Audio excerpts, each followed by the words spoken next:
तरह ही इंदौर में भी बेसमेंट में चल रहे कोचिंग संस्थान अब तक 15 सेंटरों को किया गया सील।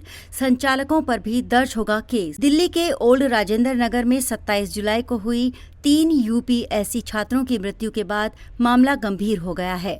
इस हादसे के बाद से अन्य राज्यों का प्रशासन भी बेसमेंट में चलने वाले कोचिंग संस्थानों को लेकर सतर्क है।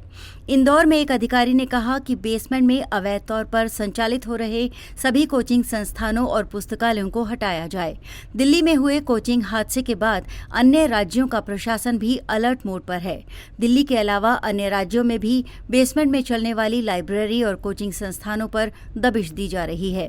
इस बीच इंदौर में प्रशासन के एक शीर्ष अधिकारी ने बुधवार को कहा कि शहर में बेसमेंट में अवैध तौर पर संचालित हो रहे कोचिंग संस्थानों और पुस्तकालयों को हटाया जाएगा और उनके संचालकों पर प्राथमिकी भी दर्ज कराई जाएगी। अधिकारी ने बताया कि दिल्ली में भारी बारिश के बाद एक कोचिंग सेंटर के बेसमेंट में पानी भर जाने से सिविल सेवा परीक्षा की तैयारी कर रहे 3 अभ्यर्थियों की मौत के मद्देनजर इंदौर में बेसमेंट में संचालित हो रहे 15 से ज्यादा कोचिंग संस्थानों और पुस्तकालयों को सील कर दिया गया है।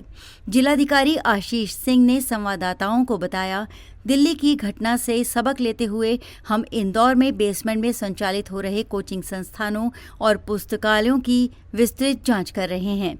उन्होंने बताया कि शहर में उचित सुरक्षा इंतजामों के बिना बेसमेंट में संचालित अध्ययन संस्थानों को सील किया जा रहा है।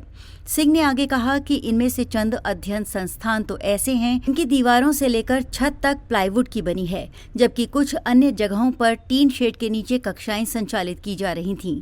ऐसे ढांचे विद्यार्थियों के लिए बेहद असुरक्षित हैं।